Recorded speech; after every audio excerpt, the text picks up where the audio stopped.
Today, I'm going to address the flat earth journey. This is especially meant for the open-minded skeptics who honestly believe that we live on a ball, flying, twirling, and vortexing through the vacuum of space. I was once like you. I believed in the globe and the heliocentric model. I never wanted to be a flat earther, but like many others here, I'm willing to accept even an unpopular truth, regardless of the consequences. And I will spread that truth to the best of my ability. I have never made a penny on the flat earth. I don't have anything to sell to you. I don't want your donations. I don't monetize my YouTube channel. And I don't particularly care if you subscribe. I am not here for fame. I don't want you to join any group or appoint any leader, other than maybe your friendship. I want nothing from you. I am only here to share what I strongly believe is the truth. And the truth is that the earth is flat and stationary. Initially, it's a frightening truth, as it rocks the very foundations of your understanding of how the world works. And maybe more importantly, how much you are controlled. For me, flat earth is the catalyst to break the chains that mentally, spiritually, physically, and scientifically bind humanity. And that's why it is so important to me and why I traveled here to discuss the flat earth reality with you. Are we flat earthers illiterate flunkies who dropped out of kindergarten? Or maybe you think we're a group of religious zealots who deny anything associated with science. That's how the media repeatedly describes us, but they are deceiving you. Personally, I graduated from college, magna cum laude. I even have a master's and a Juris Doctorate. Yes, I took astronomy in college and I got an A. I know the official globe narrative pretty well, and there are many others like me. Because of those many years of indoctrination, it took me hundreds of hours of arduous research and experimentation before I would accept the flat earth truth. It did not come easy. I studied every possible globe objection very well, but as I will try to show you today, the flat earth evidence is overwhelming and far outweighs the evidence of the globe, which is based primarily on conformity and name-calling. We get it. It's psychologically hard to force yourself to honestly investigate the flat earth. But it is the truth. It's beautiful. And it changes everything. Here is an axiom. Governments lie. If you have any common sense, you know that governments do indeed lie, and often. But maybe you reasonably think the flat earth lie is too big. That is a valid objection and something I want to address. I mean, how could so many people be in on this conspiracy? The answer is what I call institutionalized conformity. Like many here, my flat earth journey started somewhere else. We could talk about the lies of central banking, the Rothschilds and other banking dynasties, the lies of World War I and II, the CFR and the Trilateral Commission, vaccinations. We could even talk about Sandy Hook and the Boston bombing. They'd probably throw me in prison for that, and we don't have all day. So for time constraints, let's begin with Vietnam and the Gulf of Tonkin. Not many people have heard of the Gulf of Tonkin incident, even though the United States Congress declared war on North Vietnam after the claimed unprovoked August 4th, 1964 naval attacks in international waters against America by North Vietnam. After the supposed August 4th attacks by North Vietnam, the United States Congress passed the Gulf of Tonkin Resolution, which granted President Lyndon Johnson the authority to assist any Southeast Asian country whose government was considered to be jeopardized by communist aggression, thus bringing America into the Vietnam War. LBJ recognized the importance of the Gulf of Tonkin resolution when he quipped that the resolution was like grandma's nightshirt. It covers everything. A few days after the Gulf of Tonkin resolution was passed, President Johnson stated, "Hell, those damn stupid sailors were just shooting at flying fish." As the president alluded, the August 4th, 1964 attacks never happened. It was fake, phony. It was artifice, and all investigations have indicated the same. The Gulf of Tonkin incident is now an admitted hoax perpetrated by the U.S. government. Humanity was lied to, and America went to war under deliberate false pretense. And there's nothing funny about that. A major, catastrophic evil war was fought as a result of this fabricated event. Hundreds of thousands of people died as a consequence of this conspiracy. But here's my question to you. How many people were punished as a result of this admitted heinous lie that led to the deaths of hundreds of thousands? 0. I would think wide-scale murder and treason would be of some concern to our enforcement agencies, but it doesn't seem like they cared. So, we have a huge, whopping lie that led to hundreds of thousands of deaths that is whitewashed by our governments, our media, academia, and our police enforcement agencies. Are big lies possible? Gulf of Tonkin says yes. Let's talk about Operation Northwoods. Operation Northwoods was an admitted Department of Defense 1962 memorandum that called for the CIA or other U.S. government operatives to commit acts of terrorism against American civilians and military targets, blaming them on the Cuban government and using it to justify a war against Cuba. The plans detailed in the document include the possible assassination of Cuban emigres, sinking boats of Cuban refugees on the high seas, hijacking planes, blowing up a U.S. ship, and orchestrating violent terrorism in U.S. cities. The treasonous U.S. Department of Defense was openly proposing to commit acts of terrorism against American civilians in U.S. cities. It was the proposed murder of Americans so that America would go to war to murder others. Fortunately, these proposals were allegedly rejected by John F. Kennedy. I'm not so sure if that helped Kennedy's career, though. Are big conspiracies possible?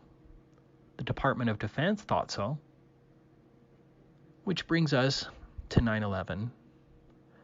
Regardless of whether the United States committed this horrific act of terrorism against its citizens directly, or whether the U.S. government was just an accessory in the commission of, or after the fact, Building 7 is the smoking gun proof of this huge conspiracy, as Building 7 was not allegedly hit by an airplane, and yet it collapsed symmetrically and at free fall speeds.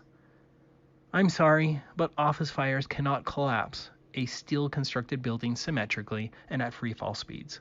It is nonsense. More than 3,000 licensed architects and engineers have said the same, and the numbers keep growing. Even a group of academic engineers in Alaska recently reached the same conclusion, but you didn't hear about that on the news. Interestingly, just a few weeks ago, CNBC senior analyst and former anchor Ron Insana openly stated that Building 7 was brought down by controlled demolition. Again, you probably didn't hear about that. Why were there no mainstream discussions of Building 7, an obvious demolition that would have had to have been wired to explode long before September 11th? Why didn't you hear about this gentleman, Barry Jennings, who is now dead? He actually worked for the government in Building 7. Jennings was a very credible witness. He was the deputy director of the Emergency Services Department for the New York City Housing Authority, and he worked in Building 7 on 9/11. He described an abandoned building and then explosions in the lower levels of Building 7 before any of the other two towers came down. I don't want to make this a conference about 9/11, but 9/11 proves to any sensible, truth-seeking person that we have been lied to on a massive scale, and our governments, media, academia, military, police forces, and major institutions aren't there to provide the truth or to punish those evildoers.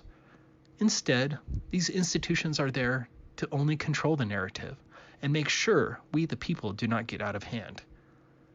Please go to AE 9/11 Truth to learn more. One other thing 9/11 indicates is that the evil cabal that controls things has hired hundreds of propagandists, publications, so-called experts, media darlings, and their agents who do nothing but belittle truth seekers, lie, and promote the official narrative. These despicable sellouts are the scum of the earth, and they are everywhere.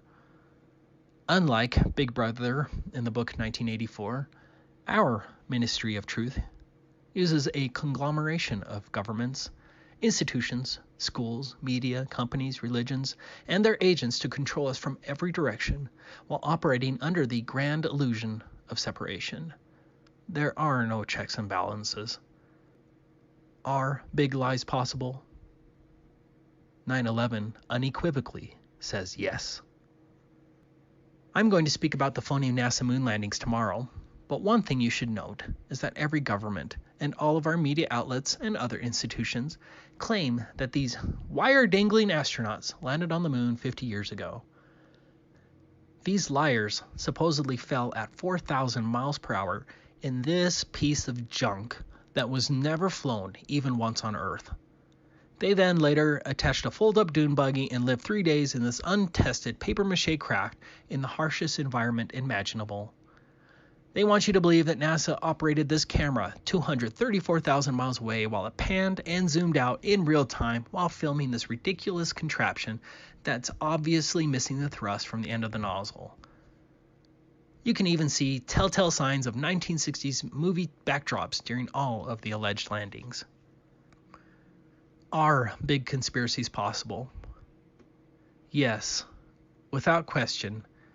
The phony moon landings, 9/11, and Gulf of Tonkin prove that these bastards can lie to us big time, and that none of our major institutions are there to help us expose them or hold them accountable. These evil people have lied to us repeatedly, so why would you trust them? The truth is left to us, you, me, and the grassroots community. Which brings us to the flat earth. In every nation and in every city, schools consider the shape of the earth a fundamental scientific fact, and that supposed fact is repeatedly taught from day one all the way through graduate school. Yet no one has seen this globe or its curvature or its effects, but it's still taught as a fundamental fact based solely on faith in our institutions. Much like Santa Claus and the Easter Bunny, the globe is truly a faith-based religious system with the Big Bang, gravity, and nature as our creators. In addition to incessant educational programming, the spherical Earth is shown in countless movies, television shows, video games, books, comics, newspapers, businesses, and websites. Pay attention. They put the sphere and the alleged curvature in nearly everything in the media. It is no exaggeration that every day there's a news story, new movie, picture, or show regarding so-called space supporting your understanding of the globe, Earth, and outer space. The globe indoctrination is ubiquitous and unrelenting. Moreover, the spherical Earth is fully supported by every major religion: Catholics, Protestants, Mormons, Muslims, Judaism, Hinduism, Buddhism. All major religions support the spherical Earth. There is no other symbol that is shown with as much pride and zeal than the globe Earth. Moreover, the term flat earther is a well-known pejorative term to refer to someone as anti-science or anti-facts. If you ever want to ruin your reputation among a group of people, just refer to yourself as a flat earther, and the mocking will begin by even your closest loved ones. I guarantee that every flat earther here knows this as a personal fact. Ask yourself, why does questioning the globe Earth cause such a knee-jerk, negative emotional response? Like Pavlov's dogs, when you mention the flat Earth to anyone, almost without exception, the listener will be enraged, salivating at the mere mention of it. We get it, but please, try to set aside that Pavlovian response and just allow yourself to have a legitimate discussion with us, even out of intellectual curiosity.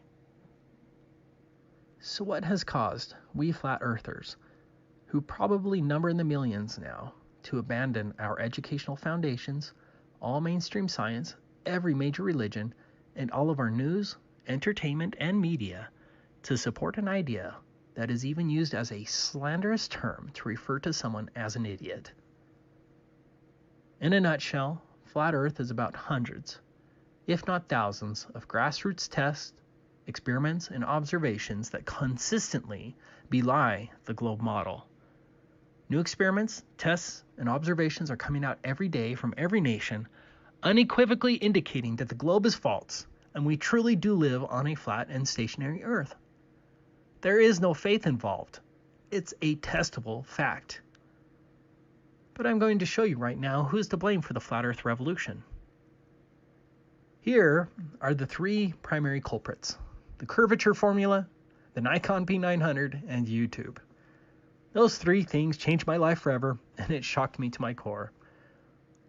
Culprit 1, the curvature formula. Back in 1838, Samuel Rowbotham tested the purported Earth's curvature with a telescope standing 8 inches above the water while he watched a boat remain visible for a distance of 6 miles, which should have been impossible under the official globe dimensions. In fact, the boat should have been mathematically hidden 16 feet below the horizon, but it wasn't. Rowbotham's book, Zetetic Astronomy, is a must-read, where he includes many other tests as well. In Zetetic Astronomy, Rowbotham introduced the world to the curvature formula. Now, I understand Romania uses the metric system, however, I'll be using mostly the imperial system for simplicity, so please bear with me. I want everyone in the audience to please show me by raising your hands how many of you know the answer to this question. 8 inches per? Please, everyone say it with me. 8 inches per mile squared. How did an entire audience know this mathematical expression? 8 inches per mile squared represents how much a distant object should be hidden below the horizon from a ground level view based on the official mathematical dimensions of the Earth. That is a ball Earth with a circumference of 24,901 miles. The curvature formula is a mathematical certainty for all observable distances with respect to the imaginary globe Earth. Rowbotham stated the curvature drop formula very well. If the Earth is a globe and is 25,000 English statute miles in circumference, the surface of all standing water must have a certain degree of convexity. Every part must be an arc of a circle. From the summit of any such arc, there will exist a curvature or declination of 8 inches in the first statute mile. In the second mile, the fall will be 32 inches. In the third mile, 72 inches or 6 feet, as shown in the following diagram. So, at 1 mile, a distant object should drop 8 inches. Not a big deal. But let's look at 4 miles. Remember, 8 inches per mile squared, you square the miles. 4 miles times 4 miles times 8 inches divided by 12 equals 10.6 feet. A curvature drop of 10.6 feet at just 4 miles. Now wait a second, we could take binoculars out and easily see 4 miles on a clear day. What about a distance of 8 miles? 8 miles times 8 miles times 8 inches divided by 12 equals 43 feet or 13.1 meters. Now, I bet there are a few people here who have stood at the edge of a lake on a clear day with binoculars and could see the shore on the other side 8 miles away. But there should have been roughly a drop of 43 feet. Let's be clear, there is an adjustment for observation height, but even at an observation height of 6 feet above the water and a distance of 8 miles, 17 feet should be hidden by the curvature of the Earth, and yet you can see people walking on the beach at the opposite shore. I have an older friend of mine who grew up in a house right next to Utah Lake. He immediately knew there was a problem when presented with the fact about 8 inches per mile squared because throughout his life, when visibility was high, he would take binoculars out and could see the other shore 10 miles away. So how much drop should there be at 10 miles or 16.1 kilometers?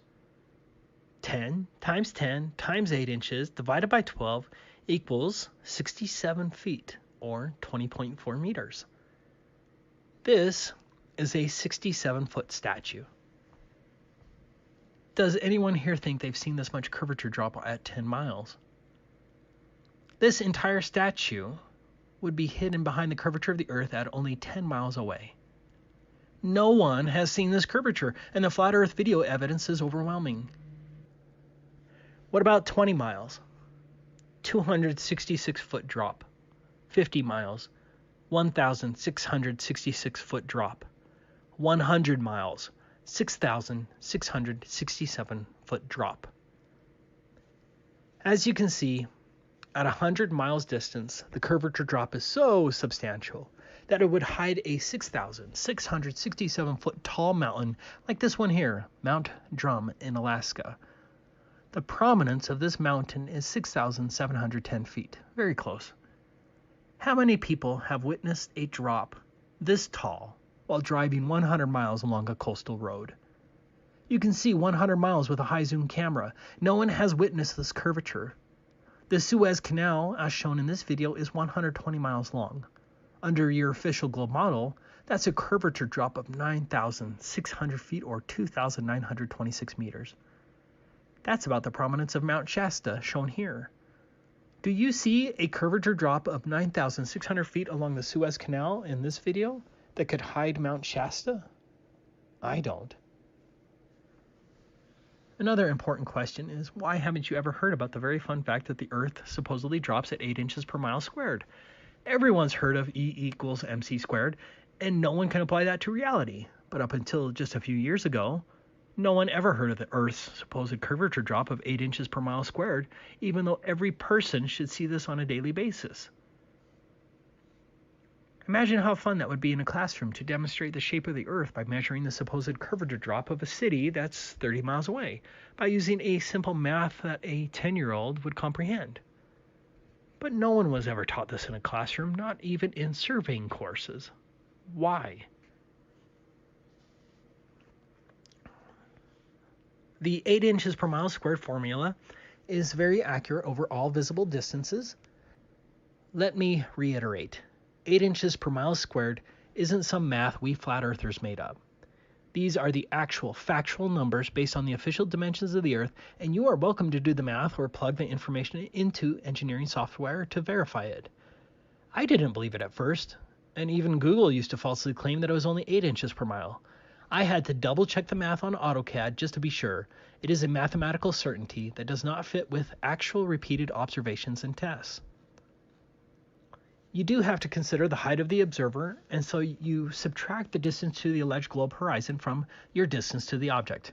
For example, I use a distance to the globe horizon calculator like this one. So, if I'm on the beach observing at 6 feet height, the maximum horizon distance under the globe would only be 3 miles.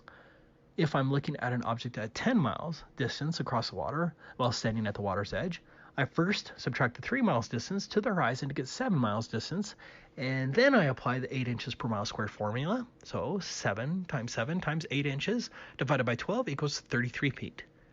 That means for an observer 6 feet tall at the water's edge, that object 10 miles away should be hidden behind 33 feet of curvature. That's huge. That's measurable and testable. Or you can simply input the information here on this calculator. It is very accurate over all observable distances, those distances under 500 miles. The globe model proof relies upon an implausible story about a well and a shadow in ancient Egypt that has varying interpretations. In contrast, flat earthers rely on actual, concrete measurements that anyone can make to measure the supposed curvature of the Earth if there was one. Here's an infamous example of the curvature problem. How many people here can quote this weatherman? What you're seeing here is a mirage. Why is he saying that? Because the entire city of Chicago should be hidden behind the curvature of the Earth. Does that look like a mirage to you? Everyone here probably had warning bells go off when you heard that weatherman make that ridiculously false statement. That is no mirage. That is a direct line of sight that is often obstructed by haze, miraging, atmospheric distortion, weather, or larger, closer waves and swells that have a larger respective angular size. The hired liars out there will use these obvious atmospheric distortions or large swells and waves as proofs of a curvature. Don't let the deceivers trick you, because they're going to try. Here's another one. In this clip, the news lady again says that you're seeing a mirage. It's a photograph from Michigan to Milwaukee at a distance of 80 miles. The top of the tallest building in Milwaukee should be 3,102 feet below the horizon, according to the spherical model, but we can see much of the city line. Do you think that's line of sight or selective curvature hopping mirages that just happen to present a flat Earth? Can you allow yourself to see the problem here? I don't care if you believe me right now, but you as a rational thinking individual need to grab your telescope and your binoculars and head out to the lake or ocean on a calm, high visibility day without miraging, and you will see the flat earth for yourself. We see too far. There is no earth curvature at 8 inches per mile squared. That is a fact. That brings us to culprit 2. What would have happened if Rowbotham in 1838, who was claiming that he could see too far, could have live streamed his 6-mile test on YouTube? Well, maybe things would have been different. The YouTube platform enabled hundreds, if not thousands of us to conduct similar curvature and other tests, like Rowbotham. YouTube enabled us to share our observations with millions of people, and they could see it for themselves.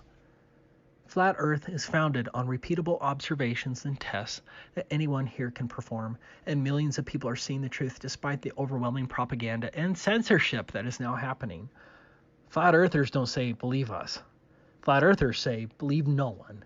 Test it for yourself. Because of the Flat Earth revolution, YouTube has taken active steps to stop the Flat Earth on its website, as openly stated in Congress by the president of YouTube, as shown right here. Yes, the president of YouTube proclaimed that YouTube would suppress Flat Earth and promote the official story, and it's YouTube's official policy. And so it's hard to find genuine Flat Earth researchers anymore. YouTube is now actively banning and suppressing peace-loving people like me, while simultaneously promoting the official globe narrative. But Google's censorship cannot undo what has been done. Humanity has discovered that there is indeed no curvature to the earth, and that truth will not be suppressed because you can see it for yourself with merely a telescope or high zoom camera. Even though it has become a bastion of censorship now, I still want to thank YouTube for its unwitting help, and especially those first Flat Earth pioneer YouTubers like Eric DeBay, ODD Reality, Mark Sargent, Jeranism, Rob Skiba, DITRH, Mr. Thrive and Survive, My Perspective, P-Brain, Glowbusters, the speakers here, and so many more. Thank you. Now we're to the third culprit for the Flat Earth revolution. We already discussed the curvature chart, but now we're going to test its application, which brings us to the Nikon P900. They now have a Nikon P1000, but this P900 changed everything. Nikon made it easy and affordable to zoom in at 83 times magnification, record it, and then upload the video to YouTube and other video sharing sites. I thought Flat Earthers were maybe faking their tests, so I bought this camera so I could see it for myself. Flat Earthers aren't faking anything. Unlike the globe model propagandists, you don't have to trust us. Flat Earth isn't word of mouth anymore. I can show you the actual video proof again and again and again. Before I start discussing the proofs of the Flat Earth, it's necessary to first address the ridiculousness of the official heliocentric model, because you probably haven't really thought about it. I didn't. I just parroted information in my classrooms to get the grade. Shockingly, very few people even know what the official heliocentric model is. Let's just cover a few of the numbers. If you believe in official heliocentrism, you believe that the wobbling and tilted Earth is rotating 1,037 miles per hour at the equator. The speed of sound is 767 miles per hour, so the ground you're standing on, at least on the equator, is allegedly moving at 1.4 times the speed of sound. Can you think of any evidence of the Earth's rotation? Wouldn't you think that this movement would be evident in the atmosphere, that airplanes, clouds, and weather balloons would be affected by the ground's movement at 1,037 miles per hour? The fact is that there's no evidence of the ground's rotation whatsoever. Foucault pendulums and the supposed Earth's Coriolis effect are nonsense. They are absurd lies. Second, if you believe in heliocentrism, you believe that the Earth is moving in its orbit around the Sun at 66,600 miles per hour. Even Einstein said you can't detect the Earth's movement by any optical experiment. So why do you believe in this nonsense other than you just take it on faith? But it doesn't end there. Next, the official model says that the Sun is also moving at approximately 450,000 miles per hour, and all of the planets are somehow being dragged by the Sun's gravity as the Sun rockets through space around the Milky Way galaxy. With all these inconceivable and undetectable movements, the North Star has remained fixed. year after year, and has been that way throughout recorded history. Next, you believe the entire Milky Way galaxy, including our Sun and the North Star, is traveling at 1.34 million miles per hour towards the constellation Hydra. If you believe in heliocentrism, you believe the Earth is moving in a vortex through space like this at over 1 million miles per hour. Of course, this video isn't correctly scaled, but it's even more ridiculous when you think of it correctly scaled. But I want you to think about this. All of the so-called planets and their moons are all supposed to be on the same plane with the Sun, but rocketing with the Sun at unimaginable speeds, being pulled by gravity. How would gravity hold these planets on the same plane as the Sun? How surprised would you be at firing a bowling ball, representing our Sun, and then have tiny BBs up to 3,000 feet away orbiting around the zooming bowling ball, Sun, and still maintaining the same speed with the bowling ball? It's nonsense, especially when you consider that those tiny BBs have other tiny BBs rotating around them, all maintaining the same plane with our bowling ball Sun. Think about comets that zip away from the Sun to then, 70 years later, like Halley's Comet, to catch back up with the Sun on a tabular schedule. Are these comets attached by rubber bands? How did they catch back up? I don't care how many degrees you have. This is stupid. Look at this footage of star trails. Think of how impossible it would be to film these trails as the Earth is supposedly wobbling, tilted, rotating at 1,000 miles per hour, orbiting at 66,600 miles per hour, and chasing after a Sun zooming at 450,000 miles per hour. As pointed out in the book Kings Dethroned, modern astronomy is built upon shameful blunder after shameful blunder. It's fascinating how few honest, educated people have found these blunders. But that's the power of institutionalized conformity. Even the most educated become nothing but mere parrots of their institutions. But let's get to some of the proofs of the flat Earth. For those who have been watching my YouTube channel, some of these tests are repeats, so please be patient. This video is really meant for the skeptics. Exhibit 1. Reservoir 6.3 mile sun reflection test. What you're seeing right now is my first curvature test back in April 2016. I had been researching flat Earth since October 2015, but this was the first time I tested it with my Nikon P900. I chose a distance of 6 miles because I wanted to test whether Robotham was telling the truth. He was. In this test, my wife was carrying a mirror at the opposite end of a reservoir, reflecting the sunlight from 6.3 miles away. I watched my wife place the mirror into the water. However, under the globe model, and that's taking the observation height into consideration, my wife should have been entirely obstructed by the curvature with a target hidden height over 12 feet. 12 feet should have been hidden by the alleged curvature, but there is simply no curvature over that her reservoir. I also want to quickly address the globe refraction argument. This is a still from the video. Here it is cropped and zoomed in. Here is a picture of what it looks like on the opposite shore, and you can see the strange branch that projects horizontally. If 12 feet should have been hidden behind the curvature, then my footage from 6.3 miles should have looked something like this. But the globe liars out there will claim that this 12-foot section hopped the curvature and is a mirage. But here's the problem with that. If this 12-foot section inexplicably hopped the curvature, then why didn't the rest of the view get distorted? There would be a cascading distortion effect. As you can see, there is no distortion accounting for this curvature hopping. Exhibit 2, Utah Lake 7.53 mile spotlight test. This was my next flat Earth test at Utah Lake in May 2016. This time my wife was carrying a spotlight 7.53 miles away, and I watched her place the spotlight right up to the water's edge. At 7.53 miles, my wife should have been entirely hidden by the curvature with a target hidden height of 21 feet. As you can see, the water is calm and flat. Obviously, this isn't a mirage. This is a direct line of sight to the other shore. In order to see this far, you need very calm water, without miraging or atmospheric distortion. Be cautious. The liars out there will take pictures of distant mirages and call that the missing curvature. Exhibit 3, Utah Lake 7.53 mile frozen spotlight test. For this test, I reversed the previous Utah Lake test, and I conducted this test in freezing conditions. Like the last time, my wife's spotlight should have been hidden 21 feet below the horizon. What's also important about this video is the fact that all of the lights and the reflections are symmetrical. A globe supporter wants you to believe that the spotlight is selectively arcing over the curvature, which is absurd. But if that's the case, then how come all of these lights are symmetrical, like they're above a mirror? Which of these lights are mirages? Which ones are selectively jumping over the hump of curvature? You would not see this unmistakable mirror symmetry if the globe model refraction claim was correct. Furthermore, my wife carried the spotlight from 50 feet up to the water surface. When did she turn into a mirage? Notwithstanding the absurd objections, it is obvious that the lake is flat. Water seeks its own level. So long as viewing conditions are clear, the globe model fails again and again. But don't trust me. Go out and do these tests yourself. Exhibit 4. The Horizon Test. What is the horizon?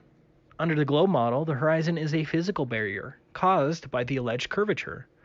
Under the globe, the horizon marks the point where the water or ground geometrically begins to obscure distant objects. This is the official position. As I mentioned earlier, you can use a calculator like this one to determine the distance to the alleged globe physical horizon. In contrast, the flat Earth model says that the horizon is a matter of perspective. Artists get it. You'll see the same in a long corridor or in a tunnel. Just like how railroad tracks meet at the horizon, the ground and the sky similarly meet at the horizon. Do you think it's just coincidence that railroad tracks come together at the horizon? No, this is all a matter of perspective and has nothing to do with the physical curvature barrier. You can see this truth of perspective by just looking at the clouds at the horizon. You can see that the clouds follow perspective lines and are not bending around a curvature. In fact, you don't see any bending of clouds to match the curvature whatsoever. This is how sunsets work on a flat Earth. I have spent a lot of time and effort in testing the alleged globe horizon, and the globe model does not match reality whatsoever. For this horizon test, I was at the Great Salt Lake in Utah. I was observing a small piece of land at a distance of 1.34 miles. I brought the camera down to just a few inches above the water. Under the globe model, at just a few inches above the water, the horizon could not be further than 0.7 miles away. That's the maximum horizon distance under the globe model. There should not be any water visible beyond 0.7 miles, but you can clearly see the horizon extending many miles further than possible under the globe model.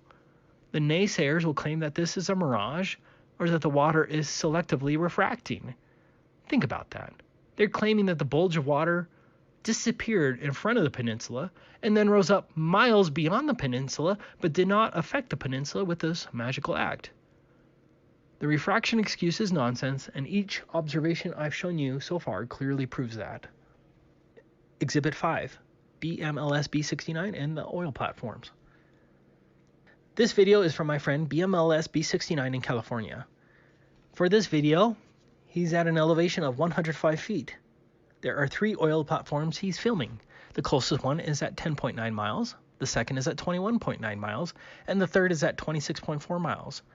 From that elevation, the horizon line cannot be further than 12.6 miles. In other words, under the globe model, the horizon should appear before the second platform, and 59 feet of the second platform should be hidden by the curvature. As you can see with your own eyes, the horizon is not only beyond the second platform, the horizon is beyond the third platform, further than 26.4 miles. 130 feet of the third platform should have been hidden below the horizon, but none of the platform is obstructed. We know this since the horizon is beyond the third platform. Did the bulge of water selectively disappear from in front of the second platform and then reappear well beyond the third platform? And this disappearing and reappearing magic effect happened all without affecting the 2 platforms themselves? Are you skeptics starting to see the problem with the globe yet? What do you do when the evidence you can reasonably gather completely contradicts your indoctrinated presumptions? Will you allow yourself to question your indoctrination, or will you hold fast to your comfortable conformity? I can show you many more of these horizon tests, all proving the globe model faults, but let's get to some of the laser tests. Exhibit 6, D. Marble's 10-mile laser test. This laser test was by D. Marble. In this case, the person holding the laser was at 7 feet, shooting the laser at a distance of 10 miles.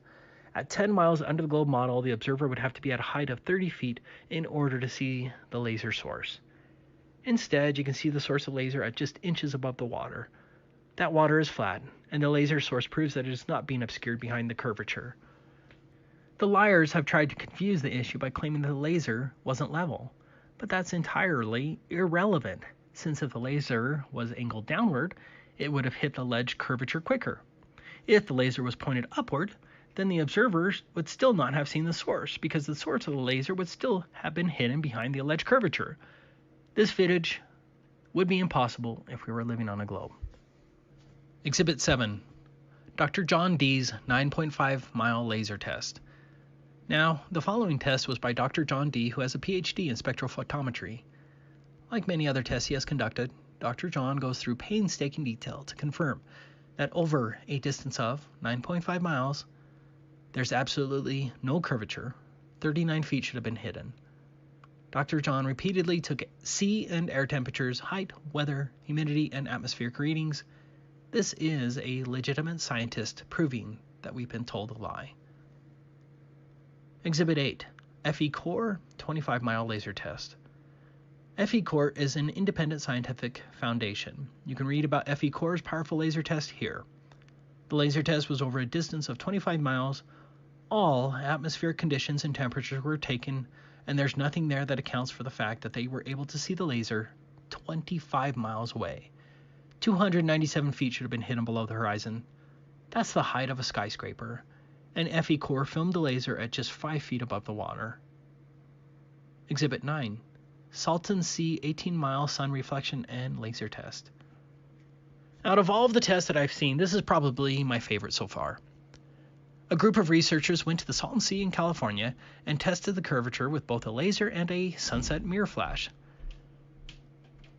These tests were huge because the test was at a distance of 18 miles, and you can see it all on video with multiple witnesses. Again, that's 18 miles shore to shore. As you can see here, they were able to see and film the reflection of the mirror that was 18 miles away from the camera. 155 feet should have been hidden. 155 feet. This minaret in Uzbekistan is 150 feet tall. According to the globe model, you would have to be standing on this minaret to see the reflection of the sunlight 18 miles away like that. In addition to the sun reflection test, they also conducted a laser test. Here is the laser from 18 miles. You can even see the reflection of the laser on the flat water. Do you think it's possible that the source of the laser and its reflection both selectively hopped over the curvature to present a false flat Earth? Exhibit 10. J. Tolan Media 1 Infrared Observations.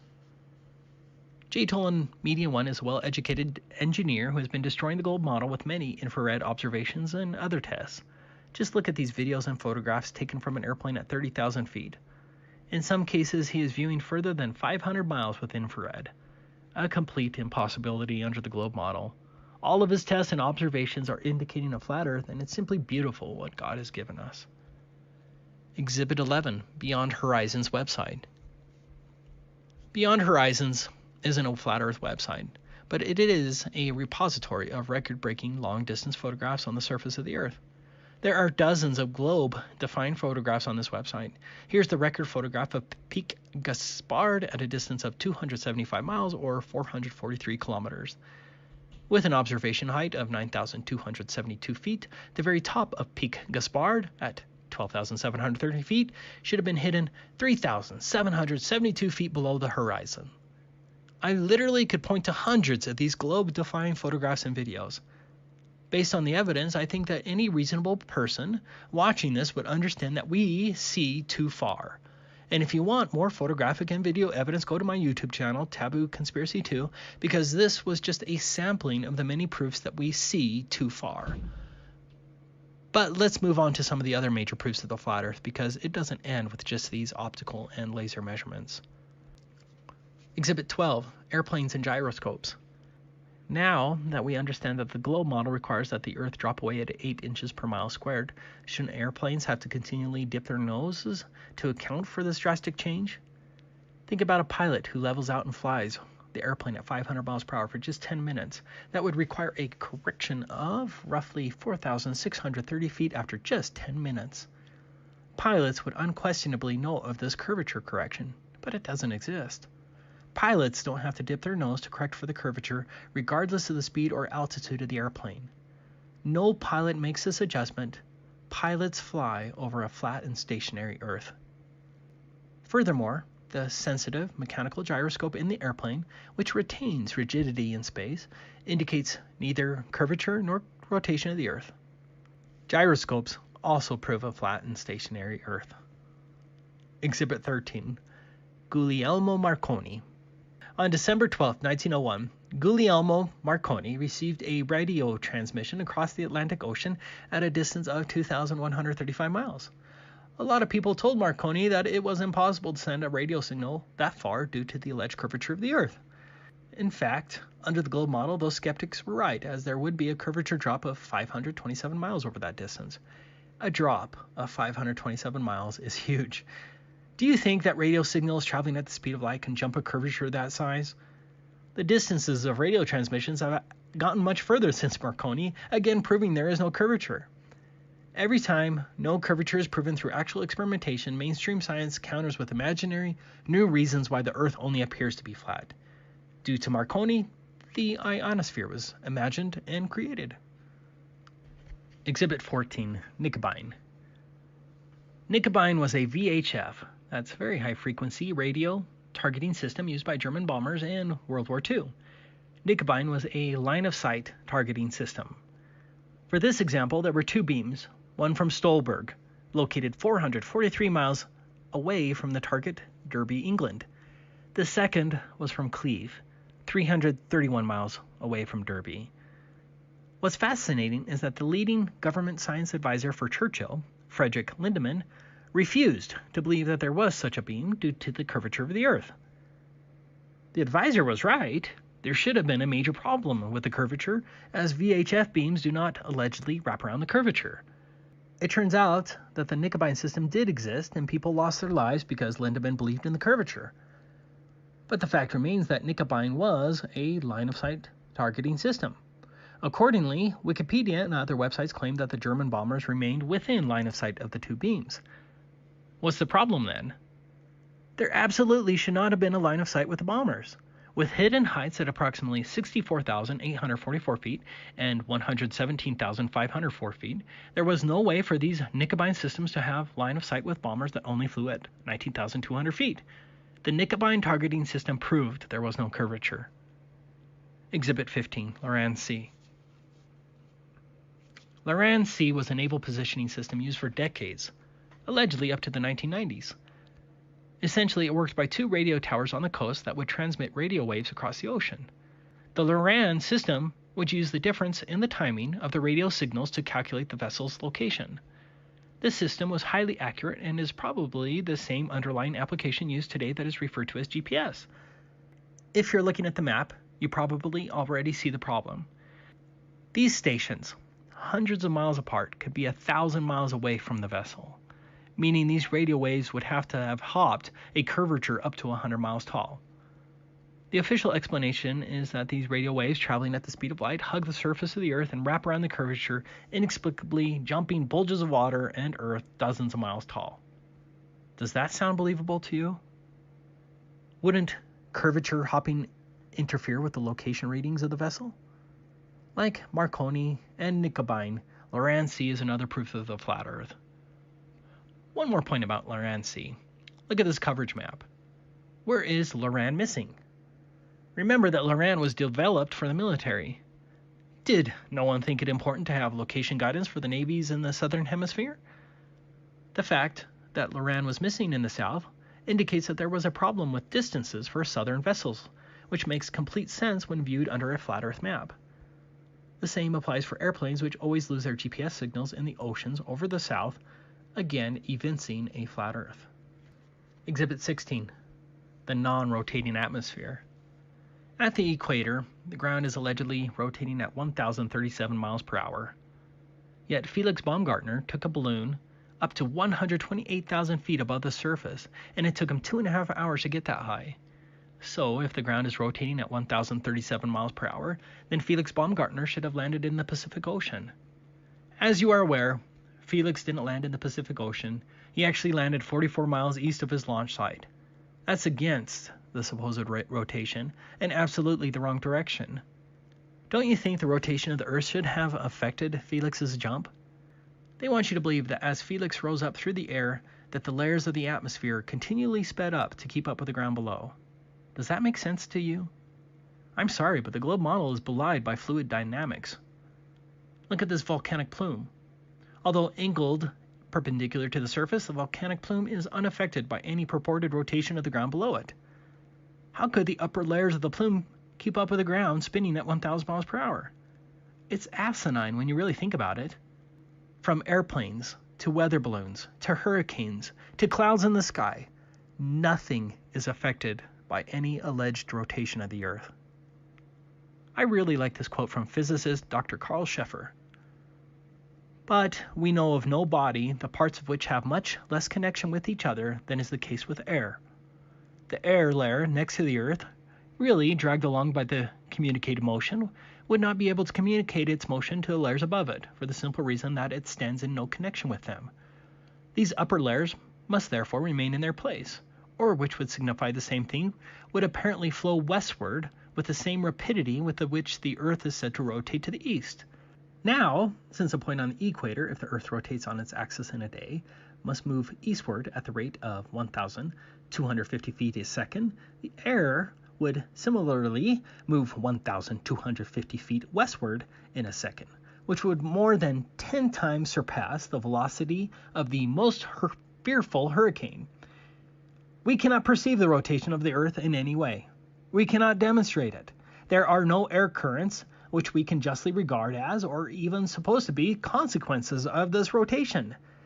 These facts ought to be proof enough against the existence of a rotation of the Earth. Must it not appear almost absurd in us, preoccupied by what they have taught us in school, to accept a theory of the rotation of the Earth which neither is nor can be proven? Must we not wonder at the readiness of the learned of nearly the entire world, from the time of Copernicus and Kepler, to accept the conception of the rotation of the Earth, and then search afterwards now for nearly 3.5 centuries for arguments to maintain it, but of course without being able to find them? Exhibit 17. Snipers. Some may quickly counter that snipers account for the rotation of the Earth. The claim is nonsense, and many military professionals have declared the same. But more importantly, you can go online and read the actual sniper manuals for the Army Special Forces Sniper Training, Army Sniper Training, U.S. Navy SEAL Sniper Training, U.S. Army Special Operations, and the Marines. Despite popular belief, there is no sniper adjustment for the purported Coriolis effect. Again, a huge proof of the stationary Earth and more proof that popular media has lied to us. Exhibit 18, the Antarctic Treaty. The Antarctic Treaty is an important proof of the flat Earth because it evinces an intentional and multinational effort to prevent people from determining what's beyond the 60th south parallel in Antarctica. In short, independent travel is not allowed or outside of the 60th south parallel, and that hides the flat Earth. Under the general concept of the flat Earth, Antarctica is the likely shoreline of the world's oceans. North is in the middle, south is in every direction towards the outside of the circle. You can see that here on this flat Earth map from 1587 from Urbano Monti and this 1892 Gleason map, both of which came out long before the Antarctic Treaty. Because of this, Antarctica is the one area that would prove the flat Earth model correct. Coincidentally, no independent travel is allowed below the 60th south parallel.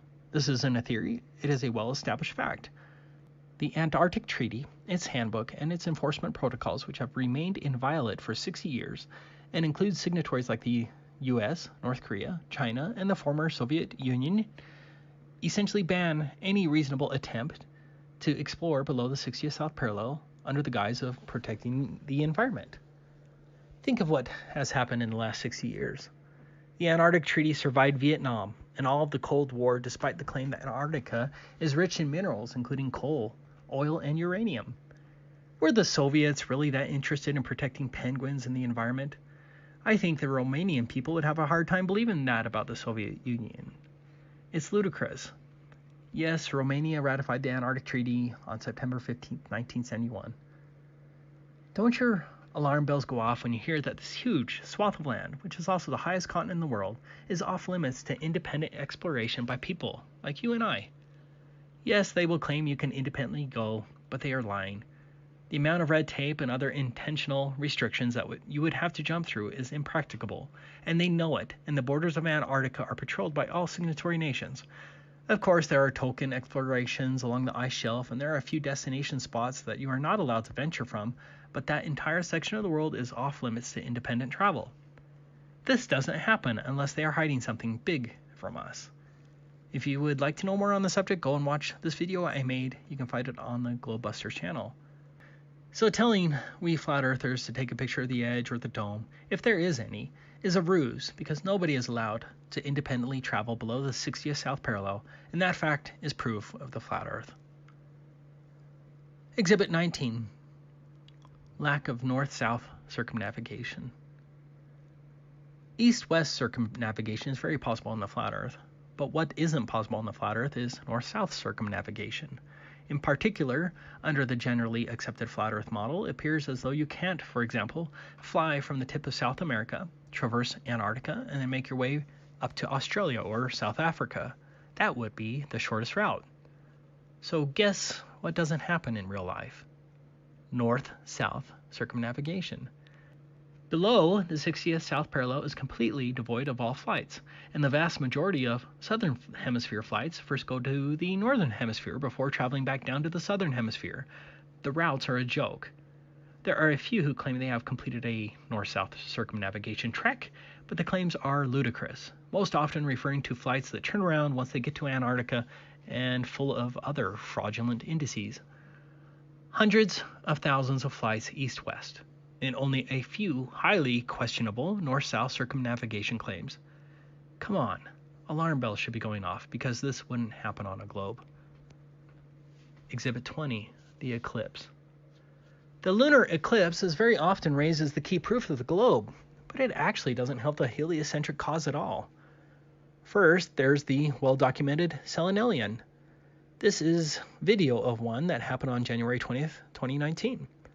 There's the lunar eclipse above the horizon, and there's the sun above the horizon. A Selenelian is where a lunar eclipse occurs when both the sun and the moon are both above the horizon, which means there is no alleged Earth between the sun and the moon that could cause a shadow on the moon. That's geometrically impossible, and the official explanation of refraction is ludicrous as it causes a cascade of problems with other actual observations. Next, the shape of the eclipse is wrong. A shadow of a sphere on a sphere does not make a curve like this. You just have to think about it. A curve on a curve is distorted. Third, the color a lunar eclipse produces is reddish. Can you produce a red shadow here on Earth? No, it's impossible, and again the official explanation regarding sunsets and sunrises on Earth appearing on the moon is shockingly ridiculous. Finally, very often the lunar eclipse comes from the wrong direction, like in this video.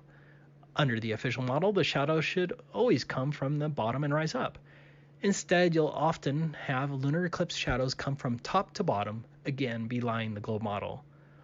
The solar eclipse is a strong proof of the flat Earth. First, notice that the sun and the moon are the same size.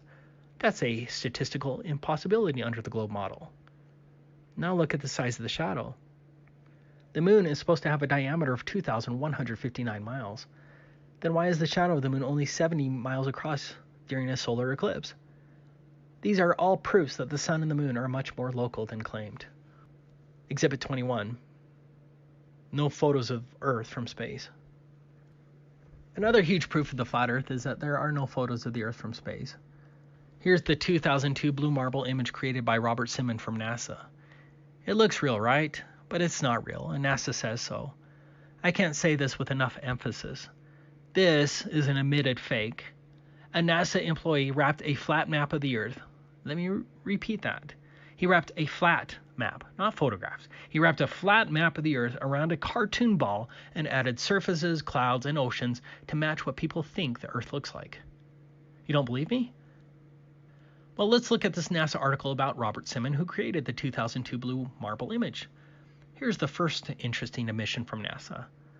The last time anyone took a photograph from Earth above low Earth orbit that showed an entire hemisphere, one side of a globe, was in 1972 during Apollo 17.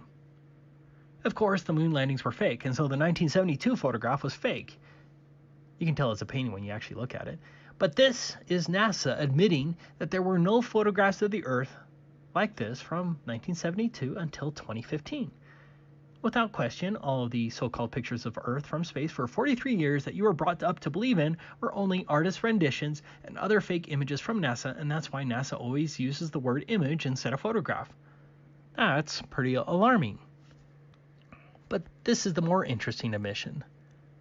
Then we wrapped the flat map around a ball. My part was integrating the surface, clouds, and oceans to match people's expectations of how the Earth looks from space.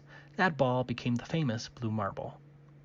Simon wrapped a flat map created from data, not photographs, around a ball and made up the rest with computer graphics to match people's expectations. Seriously, that's just propaganda. How many posters of this image hang on walls of classrooms across the world? Here, you can buy it on Amazon. Don't you think it should include the warning? This is a purely phony image created by NASA employee Robert Simon that was fabricated to match your expectations of what you think the Earth looks like. So, maybe 1 billion people have seen this blue marble image of Earth, believing it's real, when it is composed of a flat map wrapped around a ball with other fakery added. Isn't that disconcerting for the honest, objective truth seeker? After the admitted 2002 blue marble fakery, NASA claims that they took an actual photograph of the Earth from space in July 2015. That's the first alleged photograph in 43 years. Here it is. Does this alleged 2015 photograph look much different than the admitted fake image of 2002? As we already saw, NASA artists can admittedly create fake images of the Earth that look real to everyone, and that's a fact. Shouldn't you now be a bit skeptical? Instead of spending $340 million on this alleged 2015 photograph, NASA could have just had another NASA employee recreate the 2002 image with a few different clouds and shading, and no one would know the difference, and NASA could pocket the rest. As a different example, if a forger created an admitted fake painting from Van Gogh and sold the perfect but fake Van Gogh for $1,000, that would be fine, right? As long as he's honest about it, I wouldn't have a problem. But then let's say this excellent forger claimed a decade later to have a real Van Gogh on sale for $50 million. Wouldn't you be a tad bit skeptical before purchasing it, especially if you had no way of verifying its authenticity? I would. But let's take a closer look at NASA's supposed 2015 photograph. Let's rotate it and zoom in. The word sex is spelled in the clouds. It's unmistakable. Some pervert at NASA thought that was awesome. This isn't cherry-picking one of 10,000 images. This is the first supposed photograph of Earth from space in 43 years, and it just so happens to have sex spelled in the clouds. Come on. Seems like Disney likes to put these types of hidden things to market its cartoons, like in The Lion King, for example. This was also an interesting quote from Wired magazine regarding phony space images. Images sure don't come straight out of space telescopes looking press release ready. Each visualization is the result of artists and planetary scientists collaborating to convert blips on a data readout into something that looks like a planet, all while remaining scientifically plausible. In other words, all of those space images you have on your walls are all imaginary constructs to only look plausible. Robert Simon created blue marble to match people's expectations. It sounds like that is the standard NASA policy. It's all propaganda. The next fallback for the Globe supporter will be the Himawari satellite. You know, the satellite the Globe supporters always boast is producing thousands of images of the Earth from space. I have to say this again. NASA already stated that it can wrap flat maps around a ball and make it look real. Himawari is just a step up in the software, as now weather radar on top of flat maps is just wrapped around a ball with an added night and day terminator line. Paul on the Plane has a great video exposing the fact that Himawari is just that, software that wraps flat weather radar maps onto a ball. That's it. The total lack of so-called pictures of Earth from space only proves that the globe and space are nothing but propaganda. Exhibit 22, the professionals. So, when I was introduced to the flat earth, I immediately thought of the many professionals who would need to deal with the curvature of the earth as part of their career. You know, snipers, surveyors, pilots, civil engineers, military guys, that kind of thing. We already talked about snipers, but the truth is that none of these professionals account for the curvature.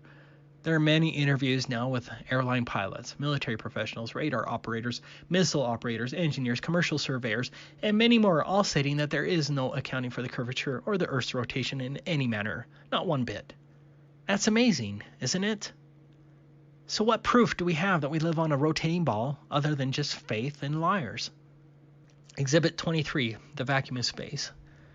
They want you to believe that this Earth and its atmosphere are surrounded by a nearly endless vacuum that's more powerful than any vacuum that can be created here on Earth, and yet this vacuum is so weak that it can't remove our atmosphere.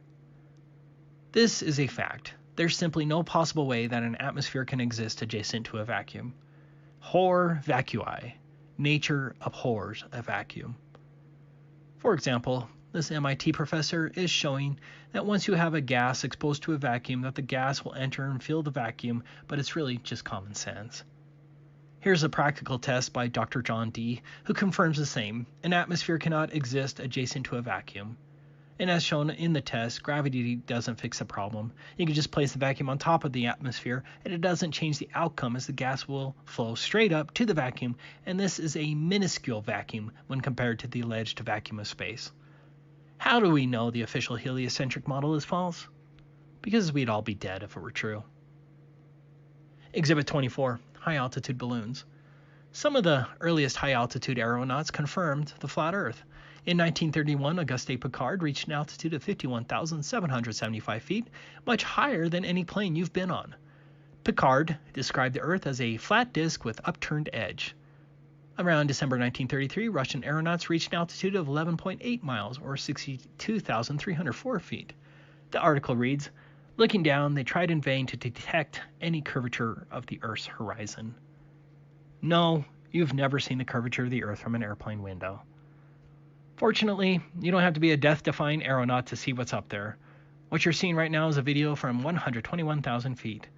I remember when I first saw this, I was just dumbfounded because it didn't match anything that I've watched before.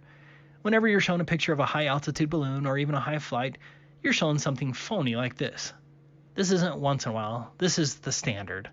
It turns out that these so-called curvature photos and videos were all shot with a fisheye or ultra-wide-angled lens to get this effect. That's a fact. The lens of the camera or the curvature of the window in the airplane is the supposed curvature. It's a curvature illusion. For all of our lives, we're inundated with supposed pictures from space. High-altitude balloons finally gave us a vision of what the Earth truly looks like from high up. Here's a great example of the standard deception. As you can see by the bent rope, the student's photo here was taken with a fisheye lens, and then the article falsely claimed it was the curvature. Do you see the deception? In addition to the flat horizon as shown at 128,000 feet, the Felix Baumgartner jump proves the flat Earth in another way. Here's where Felix entered the dangling capsule at maybe 10 feet. Notice where the horizon line is. Here's Felix at 128,000 feet. The horizon line should have dropped substantially. Instead, the horizon line is at the same exact spot, thus proving that the horizon does indeed rise to eye level, belying the globe model again. Exhibit 25. No space satellites. A common objection to the flat Earth is, what about satellites? Did you know that NASA has hundreds of these satellite balloons up in the air right now? I never knew these NASA satellites existed before flat Earth. Have you seen them?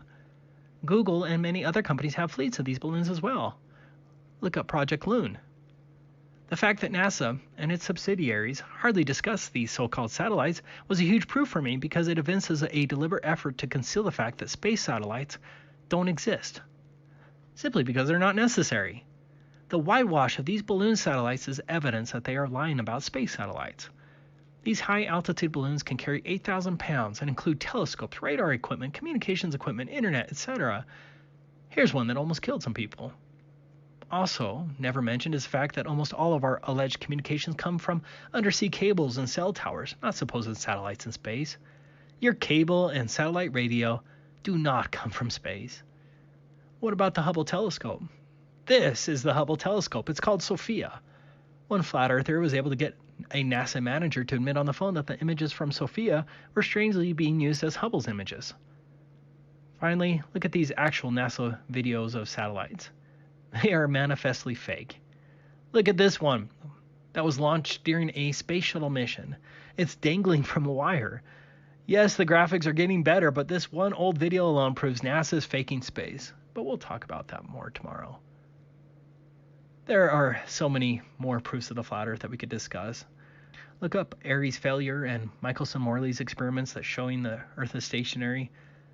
Ask yourself how there is no worldwide change of stars if the earth is on different sides of the sun every 6 months, meaning under the official globe model, nighttime is pointed in opposite directions every 6 months, but there is no actual worldwide change of stars.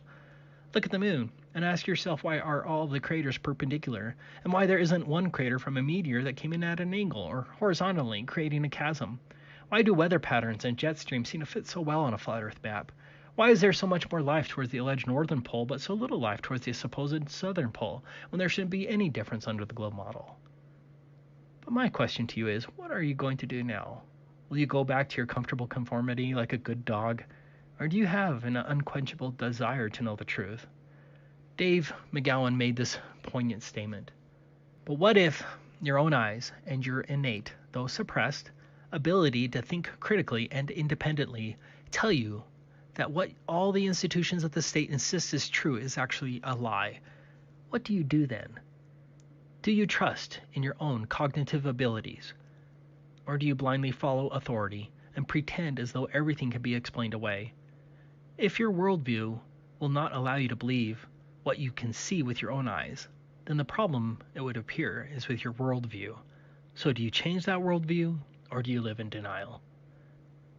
In closing, I want to answer the question of why the lie.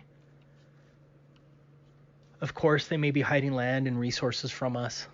Essentially, the globe constitutes a psychological prison to keep we the cattle within our imaginary fences and under control. NASA makes $59.7 million a day. That's a day. To deceive us, and so there's certainly a financial motive. But I think the primary reason behind the lie is more spiritual, and found in this quote from the publication called Lucifer, the Light Bearer, that was written in 1887. We date from the 1st of January, 1601.